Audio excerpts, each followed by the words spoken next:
திருச்சி அரசு மருத்துவமனையில் 4 மணி நேரமாக மாத்திரை கிடைக்காமல் புற நோயாளிகள் அவதியடைந்தனர். அங்குள்ள நீரிழிவு நோய் பிரிவில் தினந்தோறும் ஏராளமான நோயாளிகள் சர்க்கரை நோய் மற்றும் இரத்த கொதிப்பு நோய்க்கான மருந்துகள் பெறுவதற்காக வருகின்றனர். தற்போது புற நோயாளிகளின் விவரங்கள் அனைத்தும் கணினிமயமாக்கப்படும் பணி நடைபெற்று வருவதால் பல்வேறு குழப்பங்கள் நிலவி வருவதாகவும் இதனால் மருந்துகள் கொடுப்பதற்கு காலதாமதம் ஏற்படுவதாகவும் அவர்கள் வேதனை தெரிவித்தனர். பின்னர் மருத்துவர்கள் வந்து சமாதானம் செய்து மாத்திரைகளை வழங்க நடவடிக்கை எடுத்தனர்.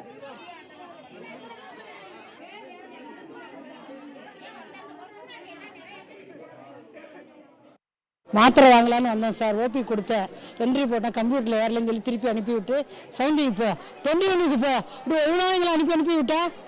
நாங்கள் என்ன பண்ண கீழே உடம்பு திருப்பி போக வேண்டியதான். நான் குப்பையில் போட்டிருந்தாங்க, திரும்பி நான் போய் எடுத்துகிட்டு வந்திருக்கேன். இதை திரும்பி எடுத்து கொடுத்தா அங்கே கம்ப்யூட்டரில் பாஸ் ஆகலைங்கிறாங்க.